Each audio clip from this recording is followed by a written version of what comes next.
with snowflakes falling and wind whipping across the ice, he noticed something odd beneath the frozen surface. A flash of color, maybe red, trapped a few feet down. Thinking it might be litter or a lost lure, Carl cracked open the ice with his auger. What he pulled up made his stomach turn. It wasn't a lure. It was a child's jacket, stiff with ice and time. The jacket was unmistakably Emily's, a red puffer coat with hand-stitched initials on the tag, EM. But that wasn't the most disturbing part. Tucked inside one of the zippered pockets, wrapped in plastic, was a Polaroid photo. The picture showed a frightened Emily, sitting in what looked like a dark concrete room, holding a cardboard sign with jagged, childlike handwriting, "Help us."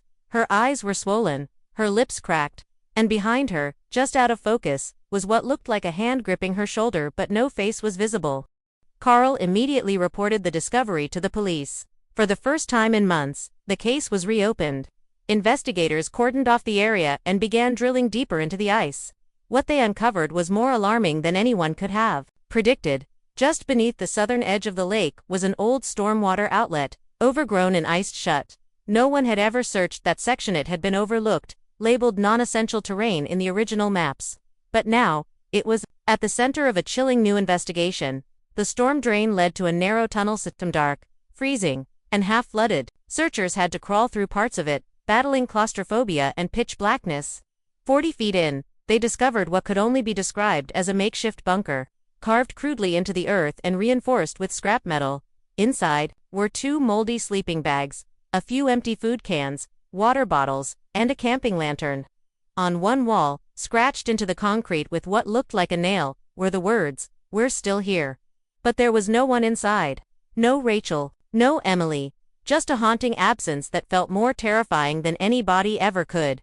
The entrance to the storm drain had nearly frozen shut from months of snowmelt and neglect. But once authorities cleared the passage and powered lights through the tunnel, what they found defied explanation. The space was cramped, musty, and silent, a narrow subterranean chamber that could only be accessed by crawling through ice-cold muck and bending under twisted pipes. But once inside, the investigators realized they were standing in what appeared to be a makeshift living space, crafted deliberately, not accidentally. Someone had taken their time building this place. And someone had been living in it. The bunker was just large enough for 2 people to sleep, barely. Mold-covered sleeping bags were crumpled in the corners. On the floor lay the remains of a burned-out candle and a stack of canned food, most of it expired. Some opened, some untouched. There were 2 water jugs, an old camping lantern with dead batteries, and a child's sock with cartoon stars on it. A heavy, rusted metal